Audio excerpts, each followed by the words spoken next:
ਮਾਨਤ ਅਲੀ ਭਾਈ ਸਾਨੂੰ ਇਹ ਦੱਸੋ ਵੀ ਇਹ ਜਿਹੜਾ ਦਰਿਆ ਹੈ ਸਤਲੁਜ, ਇਹਨੂੰ ਦਰਿਆ ਸਤਲੁਜ ਕਿਉਂ ਕਿਹਾ ਜਾਂਦਾ? 7 ਤੋਂ 7 ਹੀ ਹੁੰਦਾ ਤੇ ਲੱਜ ਪਾਣੀ ਨੂੰ ਆਖਿਆ ਜਾਂਦਾ ਹੈ। ਇਹ ਪਿੱਛੇ ਕੋਈ ਇਹਦੇ ਹੈ ਮਾਮਲਾ ਵੀ ਜਿਹਦੇ ਵਿੱਚ 7 ਪਾਣੀ ਇਕੱਠੇ ਹੁੰਦੇ ਨੇ। 7 ਪਾਣੀ ਇਕੱਠੇ ਹੁੰਦੇ ਹਾਂਜੀ, ਤੇ ਬੜਾ ਪਾਣੀ ਆਇਆ ਹੈ ਦਰਿਆ ਸਤਲੁਜ ਦੇ ਵਿੱਚ, ਕੀ ਕਹੋਗੇ ਇਹਦੇ ਬਾਰੇ 'ਚ? ਇਹ ਜੀ ਮਾਸ਼ਾਅੱਲਾ ਜੀ, ਇਹ ਤਾਂ ਪਾਣੀ ਕਿਸੇ ਜ਼ਮਾਨੇ 'ਚ ਐਵੇਂ ਹੀ ਵਗਦਾ ਹੁੰਦਾ ਸੀ ਇਹਦੇ 'ਚ, ਲੇਕਿਨ ਇਹ ਜਦੋਂ ਦੇ ਐਡਵਰਕਸ ਬਣ ਗਿਆ, ਡੈਮ ਬਣ ਗਿਆ, ਪਾਣੀ ਨਹਿਰਾਂ ਚਲਾ ਗਿਆ, उधर से दरिया सूखे हो गए, दरिया सूख गए। हाँ जी। राइट वे पाकिस्तान के साथ मैं हूं आपका होस्ट अली असगर डूडी। नाज़रीन, मैं इस वक्त मौजूद हूं दरिया सतलुज भूकांवाला पत्तन पर। तो सैलाबी सूरत हाल ये है कि इंडिया की जानब से दरिया सतलुज में जो पानी छोड़ा गया है, एक तो उसकी जो रफ्तार है वो बहुत ज़्यादा है और इस पानी की वजह से बहुत सारी फसलें जो हैं वो ज़ेरे आब आ चुकी हैं और बहुत सारे घर भी इस पानी की ज़द में आ गए हैं। अगर बात की जाए यहाँ पर रेस्क्यू की, तो रेस्क्यू की टीमें यहाँ पर हर वक्त मौजूद हैं, लाइव स्टॉक की टीमें भी यहाँ पर मौजूद हैं। अगर बात की जाए भूकांवाला पत्तन के पुल की, तो भूकांवाला पत्तन का जो पुल है उसके जो पिलर हैं वो तकरीबन 80% इस वक्त पानी में डूब चुके हैं और जो वाइब्रेशन है वो भी पुल में आ रही है और उसके ऊपर से जो गाड़ियाँ गुजर रही हैं वो इंतहाई जो सुस्त रफ्तारी से गुजर रही हैं ताकि कोई नुकसान ना हो।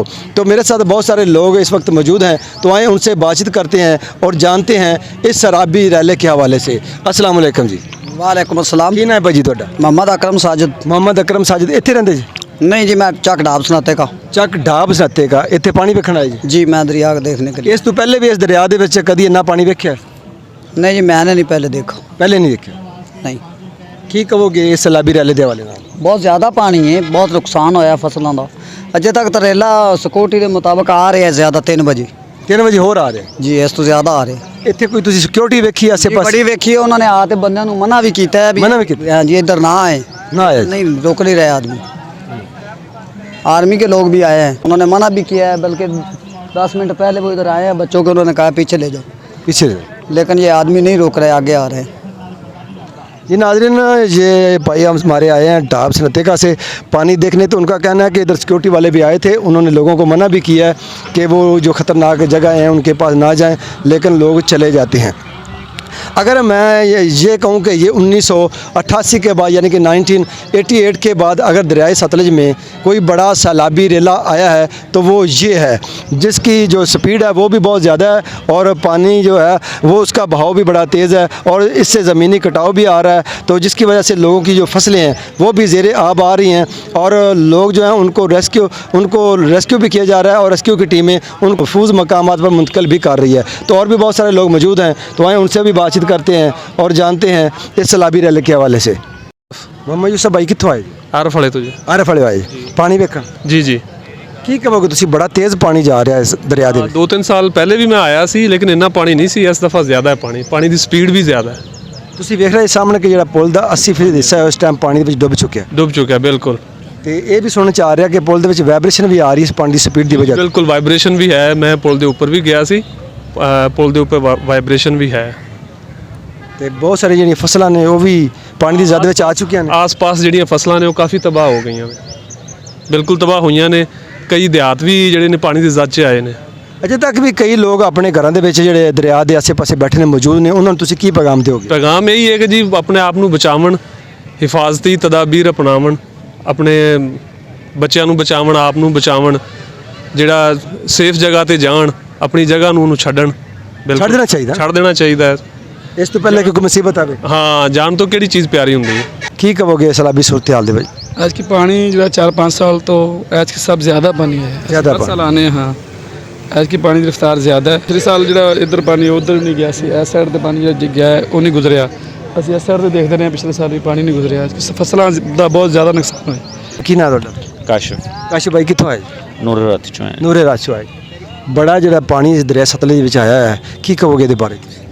ਬਸ ਪਾਣੀ ਦੀ ਹੁਣ ਤਾਂ ਸਤ੍ਹਾ ਜਿਹੜੀ ਹੈ ਪਿੱਛੋਂ ਤੋਂ ਡਾਊਨ ਹੋਣੀ ਸ਼ੁਰੂ ਹੋ ਗਈ ਹੈ ਤੇ ਅੱਗੇ ਨਾਲੋਂ ਤਾਂ ਕਾਫੀ ਸੂਰਤ ਹਾਲ ਜਿਹੜੀ ਹੈ ਉਹ ਬਿਹਤਰ ਹੋ ਰਹੀ ਹੈ।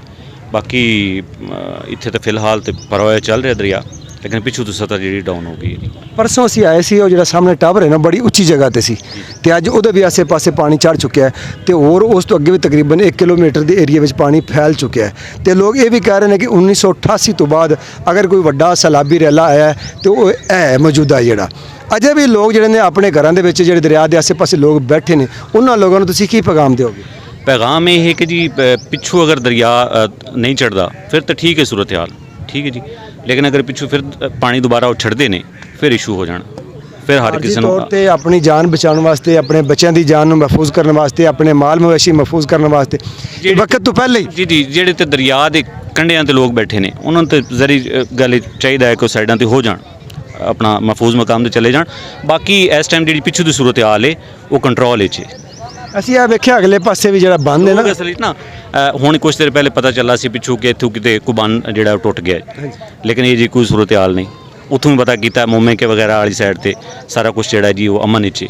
ਇਹ ਸਾਰਾ ਆਪਣੇ ਪਿੱਛੇ ਬੰਦ ਖਲੋਤਾ ਹੈ, ਬਿਲਕੁਲ ਠੀਕ ਖਲੋਤਾ ਹੈ।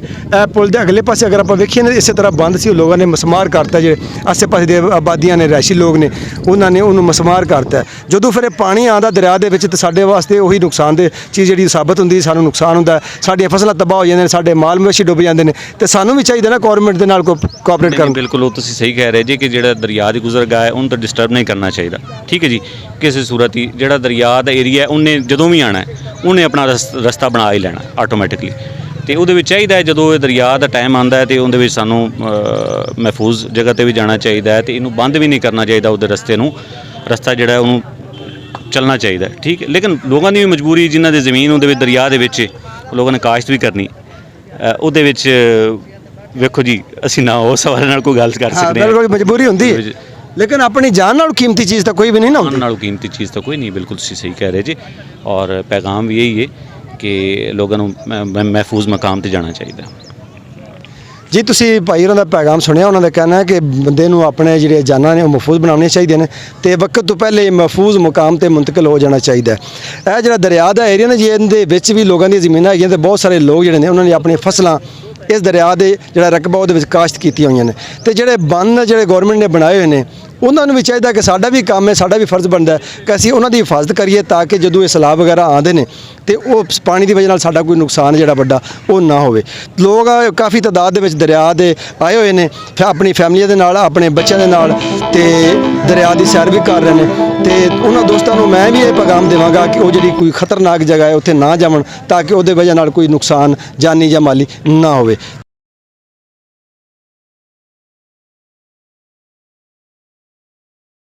ਆਮ ਰੂਟੀਨ ਦੇ ਵਿੱਚ ਜਦੋਂ ਤੁਸੀਂ ਲੰਘਦੇ ਨਾ ਇੱਥੋਂ, ਤੇ ਇਸ ਦਰਿਆ ਦੇ ਵਿੱਚ ਪਾਣੀ ਬਿਲਕੁਲ ਨਾ ਹੋਣ ਦੇ ਬਰਾਬਰ ਹੁੰਦਾ ਹੈ, ਤੇ ਇਹ ਜਦੋਂ ਕੋਈ ਭਾਰਤ ਦੇ ਵਿੱਚ ਸੈਲਾਬ ਵਗੈਰਾ ਆਉਂਦੇ ਨੇ ਤੇ ਆਬੀ ਜਾਰੀਅਤ ਹੁੰਦੀ ਹੈ, ਤਾਂ ਸਾਡੇ ਪਾਗਾਵਾਂ ਦੇ ਵਿੱਚ ਪਾਣੀ ਛੱਡ ਦਿੰਦੇ ਨੇ, ਤੇ ਜ਼ਿਆਦਾ ਜਿਹੜਾ ਪਾਣੀ ਉਹ ਦਰਿਆ ਸਤਲੁਜ ਵਿੱਚ ਛੱਡਦੇ ਨੇ, ਜਿਸ ਦੀ ਵਜ੍ਹਾ ਨਾਲ ਸਾਡੇ ਬਹੁਤ ਸਾਰੇ ਜਿਹੜੇ ਜ਼ਿਮੀਂਦਾਰ ਨੇ ਮੁਤਾਸਰ ਹੁੰਦੇ ਨੇ, ਬੜੀਆਂ ਆਬਾਦੀਆਂ ਮੁਤਾਸਰ ਹੁੰਦੀਆਂ ਨੇ, ਲੋਕਾਂ ਦਾ ਜਿਹੜਾ ਜਾਨੀ ਮਾਲੀ ਨੁਕਸਾਨ ਵੀ ਹੁੰਦਾ ਹੈ। ਕੀ ਕਹੋਗੇ ਤੁਸੀਂ ਇਸ ਹਵਾਲੇ ਨਾਲ? ਨਹੀਂ ਸਰ, ਇਸ ਤਰੀਕੇ ਨਹੀਂ ਛੱਡਣਾ ਚਾਹੀਦਾ, ਕਿਉਂਕਿ ਸਾਡਾ ਜਿਹੜਾ ਉਹ ਦੁਸ਼ਮਣ ਮੁਲਕ ਹੈ ਹਮੇਸ਼ਾ ਤੋਂ, ਜਦੋਂ ਵੀ ਸਾਡੇ ਇਸ ਤਰ੍ਹਾਂ ਦਾ ਕੋਈ ਸਿਸਟਮ ਬਣਦਾ ਹੈ ਤੇ ਉਹ ਇਸ ਤਰ੍ਹਾਂ ਸਾਡਾ ਨੁਕਸਾਨ ਕਰਦੇ ਨੇ ਪਾਣੀ ਦੇ ਜ਼ਰੀਏ ਜੀ। ਲੇਕਿਨ ਇਹਦੀ ਸਾਨੂੰ ਗੌਰਮੈਂਟ ਨੂੰ ਕੋਈ ਰੋਕਥਾਮ ਇਹਦੇ ਬਾਰੇ ਕਰਨੀ ਚਾਹੀਦੀ ਹੈ ਜੀ, ਕਿ ਮਾਮੂਲ ਦੇ ਮੁਤਾਬਿਕ ਜਿੰਨੀ ਸਾਨੂੰ ਜ਼ਰੂਰਤ ਹੁੰਦੀ ਹੈ ਉਸ ਤੋਂ ਬਾਅਦ ਫਿਰ ਪਾਣੀ ਛੱਡ ਦਿੰਦੇ ਨੇ ਜੀ, ਉਹ ਉਸ ਦੇ ਮੁਤਾਬਿਕ ਨਹੀਂ ਛੱਡਦੇ ਸਾਡਾ ਪਾਣੀ ਜੀ। अस्सलाम वालेकुम जी। वालेकुम सलाम जी। सर की नाम है? अहमद नवाज भट्टू भाई जान। अहमद नवाज भट्टू भाई कितों आए जी? मैं ਜ਼ਿਲ੍ਹਾ ਪਾਕਪਤਨ ਤੋਂ ਆਇਆ। ਜ਼ਿਲ੍ਹਾ ਪਾਕਪਤਨ ਤੋਂ ਆਏ ਤੇ ਸਾਡਾ ਹੈਡ ਸੁਲੇਮਾਨ ਕੀ ਤੇ ਵੀ ਰਕਬਾ ਹੈ ਜੀ। ਹਾਰਟ ਸੁਲੇਮਾਨ ਕੀਤੇ, ਫਿਰ ਤਾਂ ਤੁਸੀਂ ਬੜੇ ਕਰੀਬ ਤੋਂ ਜਾਣਦੇ ਹੋਵੋਗੇ ਦਰਿਆ ਸਤਲੁਜ ਨੂੰ। ਹਾਂ, ਸਤਲੁਜ ਨੂੰ ਬਹੁਤ ਕਰੀਬ ਤੋਂ ਜਾਣਦੇ ਆ ਜੀ। ਇਹਨੂੰ ਦਰਿਆ ਸਤਲੁਜ ਕਿਉਂ ਕਿਹਾ ਜਾਂਦਾ ਹੈ? वैसे इसका नाम ही सतलुज है ना। ਵੱਡਾ ਦਰਿਆ ਹੈ। हाँ, सबसे बड़ा दरिया ये सतलुज है। ਕਹਿੰਦੇ ਨੇ ਕਿ 7 ਦਰਿਆਵਾਂ ਦਾ ਜੋਜ਼ ਹੈ ਦਰਿਆ ਸਤਲੁਜ। हाँ, दरिया सतलुज। ਤੇ ਕੀ ਕਹੋਗੇ ਜਿਹੜਾ ਭਾਰਤ ਆਬੀ ਜਾਰੀਅਤ ਕਰਦਾ ਹੈ, ਜਦੋਂ ਉਹਦੇ ਤੇ ਮੁਸੀਬਤ ਆਉਂਦੀ ਹੈ ਤਾਂ ਪਾਣੀ ਸਾਡੇ ਵੱਲ ਨੂੰ ਛੱਡ ਦਿੰਦਾ ਹੈ? ये भारत जुल्म करता है पाकिस्तान के साथ। भारत जुल्म करता है पाकिस्तान के साथ। हमारा बहुत नुकसान होता है, हमारे घर डूब गए, हमारे मवेशी बह गए, फसलें डूब गई। अभी भी वो दोस्त जो अभी भी अपने घरों में बैठे हुए हैं और वो दरिया के बहुत करीब हैं, उनको आप क्या पैगाम दें? और उनको ये पैगाम दूंगा कि कोई पता नहीं कि इंडिया और पानी छोड़ दे, लेकिन वो महफूज जगह पर पहुँच जाए, किसी ना किसी महफूज जगह पर चले जाएं। 80 ਵਾਲਾ ਵੇਖਾ 88 ਵਾਲਾ ਵੇਖਿਆ ਸੀ। ਹਾਂ 88 ਵਾਲਾ ਪਾਣੀ ਕਿੱਥੇ ਤੱਕ ਪਹੁੰਚ ਗਿਆ ਸੀ? ਮਰਲੇ ਚੌਕ ਦੇ ਵਿੱਚ ਹੈਗਾ ਸੀ। ਮਰਲੇ ਚੌਕ ਤੱਕ ਪਹੁੰਚ ਗਿਆ ਸੀ, ਹਾਂਜੀ, ਤੇ 88 ਤੋਂ ਬਾਅਦ ਇਹ ਦੂਸਰਾ ਵੱਡਾ ਸੈਲਾਬ ਹੈ। ਦੂਸਰਾ ਵੱਡਾ ਸੈਲਾਬ ਹੈ। ਵਾਲੇਕੁਮ वालेकुम सलाम व रहमतुल्लाह। ਕੀ ਨਾਮ ਭਾਈ ਜੀ? अमानत अली। ਅਮਾਨਤ ਅਲੀ। ਅਮਾਨਤ ਅਲੀ ਭਾਈ, ਸਾਨੂੰ ਇਹ ਦੱਸੋ ਵੀ ਇਹ ਜਿਹੜਾ ਦਰਿਆ ਹੈ ਸਤਲੁਜ, ਇਹਨੂੰ ਦਰਿਆ ਸਤਲੁਜ ਕਿਉਂ ਕਿਹਾ ਜਾਂਦਾ? 7 ਤੋਂ 7 ਹੀ ਹੁੰਦਾ ਤੇ ਲੱਜ ਪਾਣੀ ਨੂੰ ਆਖਿਆ ਜਾਂਦਾ ਹੈ। ਇਹ ਪਿੱਛੇ ਕੋਈ ਇਹਦੇ ਹੈ ਮਾਮਲਾ ਵੀ ਜਿਹਦੇ ਵਿੱਚ 7 ਪਾਣੀ ਇਕੱਠੇ ਹੁੰਦੇ ਨੇ। 7 ਪਾਣੀ ਇਕੱਠੇ ਹੁੰਦੇ। ਹਾਂਜੀ, ਤੇ ਬੜਾ ਪਾਣੀ ਆਇਆ ਹੈ ਦਰਿਆ ਸਤਲੁਜ ਦੇ ਵਿੱਚ, ਕੀ ਕਹੋਗੇ ਇਹਦੇ ਬਾਰੇ 'ਚ? ਇਹ ਜੀ ਮਾਸ਼ਾਅੱਲਾ ਜੀ, ਇਹ ਤਾਂ ਪਾਣੀ ਕਿਸੇ ਜ਼ਮਾਨੇ 'ਚ ਐਵੇਂ ਹੀ ਵਗਦਾ ਹੁੰਦਾ ਸੀ ਇਹਦੇ 'ਚ, ਲੇਕਿਨ ਇਹ ਜਦੋਂ ਦੇ ਐਡਵਰਕਸ ਬਣ ਗਿਆ, ਡੈਮ ਬਣ ਗਿਆ, ਪਾਣੀ ਨਹਿਰਾਂ ਚਲਿਆ ਗਿਆ, ਉਦੋਂ ਦੇ ਦਰਿਆ ਸੁੱਕੇ ਹੋ ਗਏ। ਦਰਿਆ ਸੁੱਕ ਗਿਆ। ਹਾਂਜੀ, ਕਹਿ ਰਹੇ ਨੇ ਕਿ 88 ਤੋਂ ਬਾਅਦ ਇਹ ਬੜਾ ਸਭ ਤੋਂ ਵੱਡਾ ਸੈਲਾਬੀ ਰੈਲਾ ਹੈ। ਨਹੀਂ ਇਹ ਨਾਰਮਲ ਹੀ ਹੈ, ਇਤਨਾ ਗਣਾ ਨਹੀਂ ਗਾ। ਇਹ ਨਾ ਗਣਾ ਕਈ ਨਹੀਂ, ਵਾਰੀ ਹਾਂ 88 ਦਾ ਬਹੁਤ ਪਾਣੀ ਗਣਾ ਸੀ। ਬਹੁਤ ਜ਼ਿਆਦਾ ਸੀ। ਹਾਂਜੀ, ਬਹੁਤ ਗਣਾ, ਮੈਂ ਵੇਖਿਆ ਸੀ ਉਹ ਪਾਣੀ ਬਹੁਤ ਗਣਾ ਸੀ। ਉਹਦੇ ਵਿੱਚ ਇੱਕ ਵਾਕਿਆ ਐਵੇਂ ਵੀ ਹੈ, ਮੇਰਾ ਵੱਡਾ ਭਾਈ ਸੀ ਤੇ ਉਹ ਮਿੰਚਨਾਬਾਦ ਦੇ ਇਲਾਕੇ ਦੇ ਵਿੱਚ ਦਰਿਆ 'ਚ ਪਾਣੀ ਹੁਣ ਥੋੜਾ ਸੀ, ਤੇ ਟਰਾਲੀ ਦੇ ਉੱਤੇ ਕੁਝ ਬੰਦਿਆਂ ਨੂੰ ਲੈ ਕੇ ਆਇਆ ਸੀ, ਉਹ ਕੋਈ ਫੌਤਗੀ ਹੋ ਗਈ ਸੀ ਤੇ ਉਹ ਦਰਿਆ ਦੇ ਵਿੱਚੋਂ ਟਰੈਕਟਰ ਪਾਰ ਲਗਾ ਲੈ ਗਿਆ ਤੇ ਉਸੇ ਦੌਰਾਨ ਹੀ ਉਹ ਪਾਣੀ ਆਣਾ ਸ਼ੁਰੂ ਹੋਇਆ ਸੀ। ਉਹਨੇ ਵੇਖਿਆ ਤਾਂ ਪਾਣੀ ਪਹਿਲੇ ਨਾਲੋਂ ਜ਼ਿਆਦਾ ਬੁਲੰਦ ਸਤਹ ਸੀ। ਉਹਨਾਂ ਬੰਦਿਆਂ ਨੂੰ ਆਖਿਆ ਵੀ ਮੈਨੂੰ ਟਰੈਕਟਰ ਬਾਹਰ ਕੱਢ ਲੈਣ ਦਿਓ ਉੱਧਰ। ਉਹਨਾਂ ਆਖਿਆ ਨਹੀਂ, ਐਵੇਂ ਆ 4 ਕਣੀਆਂ ਵਸੀਆਂ ਤਾਂ ਪਾਣੀ ਚੜਿਆ। ਲੇਕਿਨ ਉਹ ਕੋਈ 10 ਕੁ ਮਿੰਟ ਹੋਰ ਗੁਜ਼ਰਿਆ, ਅੱਧਾ ਘੰਟਾ, ਤੇ ਉਸ ਤੋਂ ਬਾਅਦ ਵੇਖਿਆ ਤੇ ਪਾਣੀ ਇੱਕ ਬੰਦਾ ਲੱਗਿਆ ਜਾਵੇ ਤਾਂ ਉਹਦੇ ਮੋਢਿਆਂ ਤੇ ਪਾਣੀ ਆਉਂਦਾ ਪਿਆ। ਉਹਨਾਂ ਆਖਿਆ ਹੁਣ ਤਾਂ ਟਰੈਕਟਰ ਲੱਗ ਹੀ ਨਹੀਂ ਸਕਣਾ, ਜੇ ਤੁਸੀਂ ਵਾਪਸ ਜਾਣਾ ਤੇ ਜਾਂਦੇ ਰਹੋ। ਉਹ ਬੰਦੇ ਫਿਰ ਵਾਪਸ ਚਲੇ ਗਏ, ਲੇਕਿਨ ਉਹ ਪਾਣੀ ਇਤਨਾ ਵੱਧਦਾ ਟਰੈਕਟਰ ਉਹਨਾਂ ਨੇ ਜਿਨ੍ਹਾਂ ਕੋਲ ਗਏ ਸਨ, ਉਹਨਾਂ ਦਾ ਇੱਕ ਤਕਰੀਬਨ 10 ਫੁੱਟ ਉੱਚਾ ਥੜਾ ਬਣਾਇਆ ਹੋਇਆ ਸੀ, ਉਹਦੇ ਉੱਤੇ ਖੜਾ ਕਰ ਦਿੱਤਾ ਤੇ ਫਿਰ ਵੀ ਟਰੈਕਟਰ ਦੀ ਸ਼ੋਅ ਦੇ ਉੱਤੋਂ ਪਾਣੀ ਲੰਘ ਗਿਆ ਸੀ। ਇੰਨਾ ਪਾਣੀ ਉੱਤੇ ਦਰਖਤਾਂ 'ਤੇ ਬੈਠੇ ਰਹੇ, ਉਹਨਾਂ ਦੀ ਔਰਤਾਂ ਦਰਖਤਾਂ 'ਤੇ ਬਹਿ ਕੇ ਰੋਟੀਆਂ ਪਕਾਉਂਦੇ ਰਹੇ। ਫਿਰ ਫੌਜੀ ਕੋਈ ਕਸ਼ਤੀ ਪਹੁੰਚੀ ਤਾਂ ਉਹਨਾਂ ਨੇ ਕੱਢ ਕੇ ਲਿਆਈ, ਰੈਸਕਿਊ ਕੀਤਾ ਗਿਆ। ਤੇ ਉਹ ਬੜਾ ਅਜੀਬ ਮਾਮਲਾ, ਬਹੁਤ ਘਣਾ 7 ਲੱਖ ਕਿਊਸਕ ਪਾਣੀ ਆਇਆ ਸੀ। ਇਹ ਜਿਹੜਾ ਹੁਣ ਇਸ ਵਕਤ ਚੱਲਦਾ ਪਿਆ ਨਾ, ਇਹ ਬਮੁਸ਼ਕਿਲ 30,000 ਕਿਊਸਕ ਵੀ ਨਹੀਂ ਹੈ, 20,000 ਬਸ ਮੁਸ਼ਕਿਲ ਹੈ। ਉਹ 7 ਲੱਖ क्यूसेक सी। ये दरिया सतलुज लिहाज ना नॉर्मल पानी, ये नॉर्मल है। जी नाज़रीन, आपने लोगों की बातचीत सुनी। उनका कहना है कि 1988 में जो सैलाब आया था वो बहुत ज़्यादा था, और ये जो पानी है ये तो दरिया सतलुज की रौनक है और ये नॉर्मल है। अगर इसको अपना 1988 के साथ मिलाया जाए तो ये कहना सही नहीं होगा। तो इस वक्त आप मेरे पीछे देख सकते हैं कि ये जो पुल है भूखा वाला पतन की, इसके जो पिलर हैं वो तकरीबन 80% पानी में डूब चुके हैं। लेकिन इसमें ज़्यादा ख़तरे वाली बात नहीं है। इससे बहुत सारी जो आबादियाँ दरिया के साथ साथ वो मुतासर तो हुई हैं, और बहुत सारी जो अपना फसलें हैं वो भी मुतासर हुई हैं। लेकिन वो उन लोगों की फसलें मुतासर हुई हैं जो लोग दरिया के आसपास बैठे हैं, या उनकी फसलें दरियाओं के जो अंदर मौजूद थी, तो उनकी फसलें इस पानी से मुतासर हुई हैं। लेकिन इसके बारे में अभी तक ये कहना भी दुरुस्त नहीं होगा। अगर इससे ज़्यादा और पानी आ जाता है इस दरिया में तो उससे काफ़ी नुकसान भी उठाना पड़ सकता है। जी।